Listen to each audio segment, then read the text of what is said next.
Les questions qui se posent sont les mêmes France, Belgique.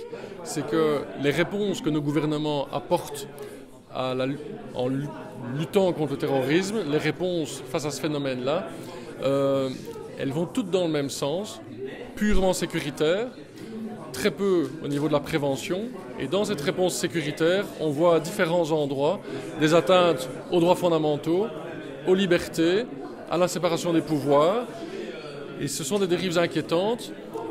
On voit que c'est aujourd'hui pour du terrorisme, mais on voit déjà aussi que la porte s'ouvre avec la volonté de certains d'étendre ça à d'autres crimes, d'autres types de crimes, où on va chaque fois aller plus loin. On peut prendre l'exemple de la déchéance de nationalité.